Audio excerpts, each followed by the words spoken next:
जो हुक्म है इलेक्शन कमीशन का वो काफ़ी है इस पूरे इलेक्शन कमीशन को घर भेजने के लिए, क्योंकि आर्टिकल 218 के मुताबिक इलेक्शन कमीशन ने हर वक्त तैयार रहना होता है इलेक्शन कराने के लिए। अब अगर वो कहते हैं कि वो तैयार नहीं है तो इसका मतलब ये है कि जिस बुनियादी मकसद के लिए इलेक्शन कमीशन को बनाया गया है वो वही पूरा नहीं कर पा रहे। लिहाजा all 3 members of election commission इनको घर भेज देना चाहिए, क्योंकि उन्होंने खुद ही मान लिया है कि वो नहीं करा सकते।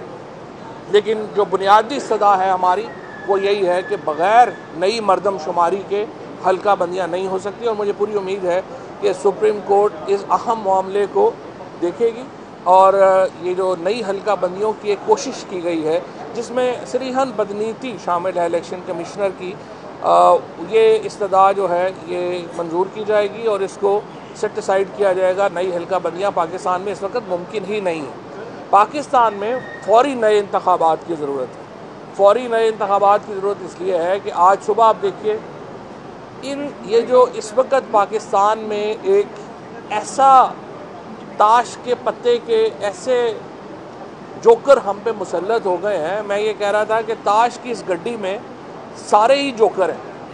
आप देखिए 2 वज़ीर आज़म बने हुए हैं। एक वज़ीर आज़म लंदन में भागा हुआ मफरूर बैठा हुआ है एवन फील्ड अपार्टमेंट्स में। एक वज़ीर आज़म 1 महीने के अंदर चौथे गैर मुल्की दौरे के ऊपर है। 1 महीने में जो हमारे क्राइम मिनिस्टर साहब हैं वो चौथे दौरे के ऊपर हैं। अदालत में उनकी 3 तारीखें पड़ी हैं अबूरी ज़मानत की। 2 में कहा गया जी कि उन्होंने हलफ लेना है और वो मसरूफ़ हैं, और तीसरे में उन्होंने कहा जी हमारी जो है वो कमर में दर्द है। यहाँ पे होते हैं तो कमर में कोई दर्द नहीं है, अदालत में। अब वो जो कहते हैं कि कानून जो है, जस्टिस आसफ सईद खोसा साहब की जो है वो मुझे बात याद आ गई कि कानून जो है वो गधा है लेकिन जज को तो नहीं होना चाहिए। और खोसा साहब ने ये बात कही थी तो ये बड़ी अप्लाई होती है कि जो शहबाज शरीफ साहब हैं वो रोज़ाना भागते फिर रहे हैं कभी इधर से उधर इधर से उधर, तो क्या हमारे जज साहब को नज़र नहीं आ रहा कि वो उनका क्या एटीट्यूड है? सो उनको इसके ऊपर जो है वो फैसले करने चाहिए। हमजा शहबाज जो है जो एक नाम नहाद वज़ीर आला बन के बैठे हैं, पाकिस्तान की इस वक्त 60% से ज़्यादा आबादी का सूबा है पंजाब, वहाँ पे हुकूमत ही नहीं है, गवर्नर भी नहीं है, कैबिना भी नहीं है, और जो चीफ़ मिनिस्टर है ना उसको सदर चीफ़ मिनिस्टर मानता है, ना गवर्नर चीफ़ मिनिस्टर मानता है, और ना स्पीकर चीफ़ मिनिस्टर मानता है। एक अजीबो गरीब, एक इंतहाई जिन्होंने भी ये मौजूदा पॉलिटिकल सेटअप हम पे मुसल्लत किया, वो पाकिस्तान के साथ बड़ी ज़्यादती हो गई। इस वक्त आज सुबह आप देखिए 963 पॉइंट्स अब तक जो है वो स्टॉक मार्केट डाउन है। डॉलर जो है वो 193 रुपये के ऊपर पहुंच गया है, और यूँ लग रहा है कि पाकिस्तान का कोई वाली वारिस ही नहीं है। जो फाइनेंस मिनिस्टर है, एक इसहाक डार बैठा हुआ है लंदन में, एक फाइनेंस मिनिस्टर जो है वो पाकिस्तान के अंदर बैठा हुआ है, और ये तमाम एक एफ़र्ट की जा रही है पाकिस्तान को दिवालिया करने की। हमें जो शक है तहरीके इंसाफ को वो ये है कि एक सस्टेन्ड एफ़र्ट है कि जिसके ज़रिए ये चाहते हैं पाकिस्तान को दिवालिया करें ताकि पाकिस्तान के जो एसेट्स हैं वो गैर मुल्की ताकतों के नीचे लगे, क्योंकि उसके बगैर तो वजह समझ नहीं आती। हम तो बड़ी स्टेबल इकॉनमी छोड़ के गए थे। 16 बिलियन डॉलर का पाकिस्तान में फ़ॉरेन रिज़र्व था। पाकिस्तान की मईशत 5.6% पे ग्रो कर रही थी। हमें कोई प्रॉब्लम जो है वो नहीं था। विदिन 1.5 मंथ, 1 महीने से जो हो रहा है पाकिस्तान के अंदर एक तबाही फिर गई है। और 1.5 महीने में जो जब से ये नो कॉन्फिडेंस मूव आई, 3 महीने में पूरे पाकिस्तान की इस वक्त आपने मईशत की चोलें हिला दी। पाकिस्तान में अब कहा जा रहा है कि पाकिस्तान डिफ़ॉल्ट करने जा रहा है। अब डिफ़ॉल्ट का मतलब अब क्या है, वो श्रीलंका में देख लें जो हो रहा है। आप श्रीलंका में जो एशिया कप नहीं हो सका उसकी वजह ये थी कि श्रीलंका वालों के पास तेल इंपोर्ट करने के पैसे नहीं है, तेल ही नहीं था वहाँ पे। तो यहाँ पे भी ये होगा कि आपके पास गाड़ियाँ होंगी लेकिन आपके पास तेल ही नहीं होगा, आपकी एलसीज नहीं खुल सकती, आप इंपोर्ट जो इंपोर्ट करते हैं आप इंपोर्ट ही नहीं कर सकेंगे। सो ये एक पाकिस्तान को एक खौफनाक मुआशी बहरान की तरफ जो है वो धकेला जा रहा है, धकेल दिया गया है, और इसके नतीजे में जो पाकिस्तान की मईशत है उसको बहुत शदीद नुकसान पहुंचा है। मेरी नज़र में तजर्बा काफ़ी हो गया।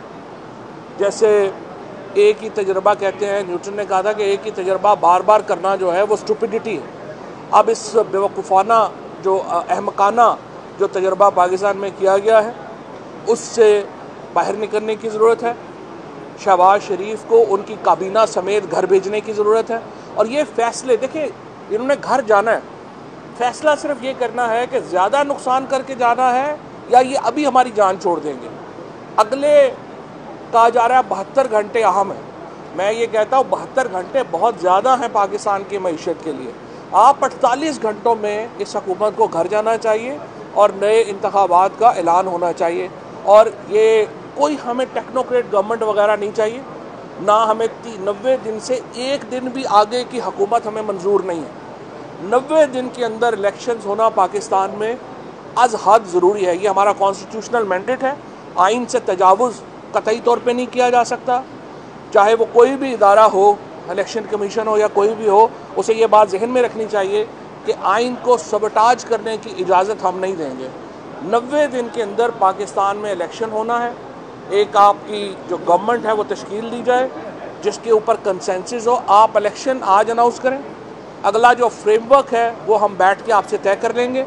और पाकिस्तान को इस बहरान से निकालना बहुत ज़्यादा ज़रूरी है। इसका किसी सियासी जमात से ताल्लुक़ नहीं है, इसका किसी और मामले से ताल्लुक़ नहीं है, इसका पाकिस्तान के हर शहरी से जुड़ा हुआ मुफाद है कि पाकिस्तान इस बहरान से, ये जो मईशत की तबाही है ये बुनियादी तौर के ऊपर सियासी बहरान से इसका जन्म हुआ है। सियासी बहरान ख़त्म करें ताकि मुआशी बहरान ख़त्म हो। फवाद साहब, इमरान एक एक कर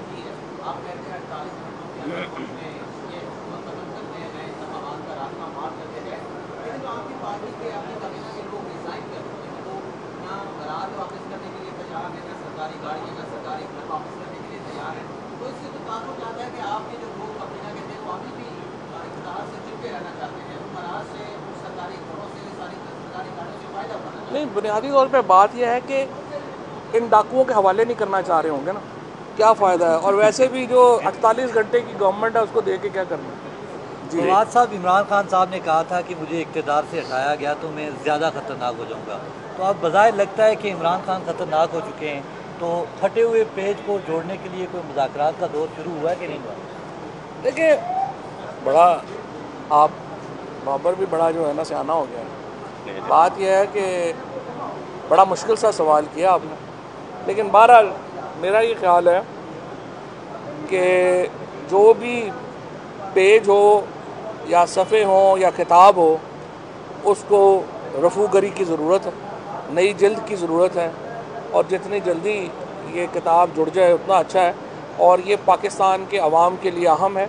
और मैं ये समझता हूँ कि तमाम इदारों को, चाहे वो पाकिस्तान की इस्टेब्लिशमेंट हो, पाकिस्तान की सियासी इस्टेब्लिशमेंट हो, इवन मैं समझता हूँ मीडिया को, पाकिस्तान के अवाम के मुफाद के लिए जल्द इलेक्शन की सपोर्ट करनी चाहिए और 48 घंटों में नई हुकूमत के लिए यहाँ पे होना। देखिए, कल शहबाज शरीफ का बयान सुन के किसी भी आदमी को जो थोड़ा सा भी जमहूरी है उसका सर शर्म से झुक जाना चाहिए जब वो कहते हैं कि पेट्रोल प्राइस बढ़ानी है, मैं आर्मी चीफ को कहता हूँ मेरी मदद करें। अगर पेट्रोल प्राइस भी, मैंने कल ये कहा था कि अगर आप एक तरफ आप पेट्रोल प्राइस कह रहे हैं कि आर्मी चीफ मदद करें आपकी बढ़ाने के लिए, दूसरी तरफ कहते हैं एटमी धमाके हमने खुद कर लिए थे। ये इनकी हालत है इस वक्त। इनके एक हवा इमरान खान इनके लिए बन चुके हैं और इनको समझ नहीं है कि इन्होंने करना क्या है। एक बिल्कुल मैं समझता हूँ कि एक नाअहल हुकूमत इस वक्त हमारे ऊपर मुसल्लत है और पेट्रोल प्राइस के लिए आर्मी चीफ को कहना बहुत ही काबिल शर्म है और इस पर वज़ीर आज़म को माफ़ी मांगनी चाहिए।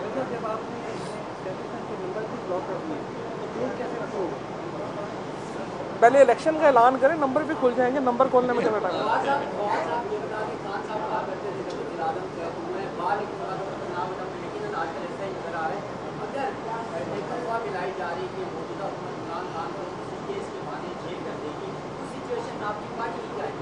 यार ये बात ये है कि इस वक्त तो मतलब राना सनाउल्लाह पागल ही हो जाए तो ये करेंगे। इमरान खान को इस वक्त जो जेल भेजेगा उसका फिर पाकिस्तान में तो वो नहीं रह सकता, उसको फिर अपना कंबोडिया वगैरह किसी जगह के ऊपर अपना पासपोर्ट अपना बनवा ले। इमरान खान को जेल भेज के फिर पाकिस्तान में नहीं रहा जा सकता। ठीक, पेट्रोल बढ़ाने के लिए तो ना मदद करेगा। हाँ हाँ, नहीं वो तो एडमिनिस्ट्रेटिव मदद है ना। अगर गवर्नर पंजाब कह रहा है कि ये चीफ मिनिस्टर इलीगली उसके घर पे कब्जा कर लिया, गवर्नर को उसके घर में नहीं जाने दे रहे, तो वो कह रहा है एडमिनिस्ट्रेटिव मदद करें, उनकी तो करनी चाहिए थी, और वो शेर की तरह लड़े। Thank you.